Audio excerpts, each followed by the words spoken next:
Hello and welcome back again to my YouTube channel, The Mommy Jaja Vlogs.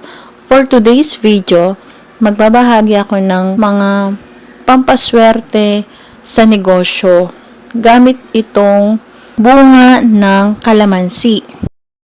Itong bunga ng kalamansi, ito ay mabisang pampaswerte sa larangan ng pagnenegosyo dahil ito ay may kakayahan na tanggalin ang mga negative energies, mga kamalasan. Natanggal nito ang mga inggit at usog, lalo na kung meron kayong mga kakompetensya sa inyong negosyo. Siyempre, meron dyan yung mga taong naiinggit at mga kontra. Kaya, dapat maglagay kayo ng kahit na 7 bunga ng kalamansi.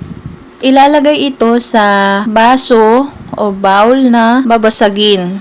Ang pamamaraan ng pampaswerteng ito ay ginagawa tuwing Martes at Biyernes sa oras ng 6:30 AM hanggang alas 8 ng umaga at dapat nakaharap kayo sa silangan na papasikat ang araw.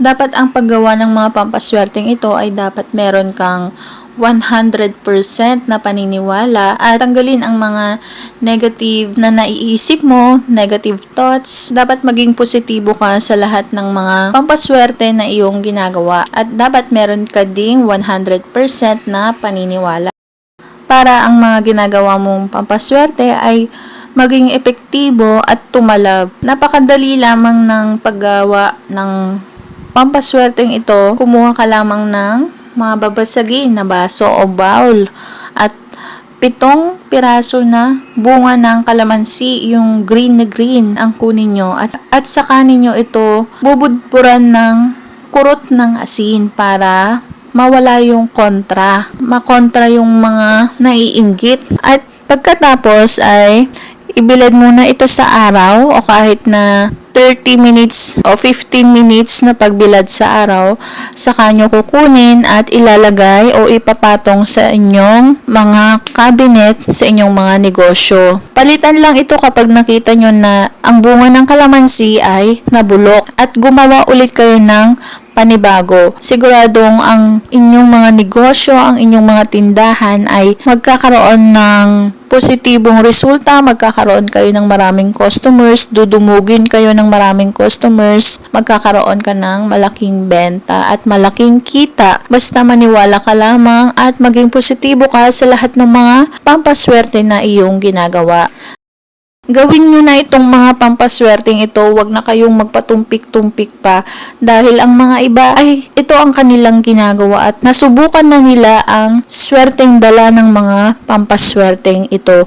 Kaya wag ka nang magpahuli pa at gumawa ka ng ganitong mga pampaswerte. At syempre, pagkatapos mong magawa ang mga pampaswerteng ito, ay lagi pa rin magpatuloy na magsipag, magtiyaga, magsumikap, magtrabaho at dumiskarte sa buhay. Ang mga pampaswerteng ito ay gabay lamang. Tanging ang ating pagkilos, pagtatrabaho, pagdidiskarte sa buhay ang siyang makakatulong sa atin para tayo ay umunlad at lagi din manalangin sa Poong May Kapal dahil siya lamang ang makakalutas ng mga problema na ating mga kinakaharap. Sa kanya lang tayo tatawag at sasamahan ng sipag at tiyaga, pagsusumikap at pagkilos. At yun lamang po ang videong ito. Kung nagustuhan ang videong ito, mag-like at mag-subscribe na para maging updated sa mga next video na i-upload tungkol sa mga pampaswerteng bagay-bagay.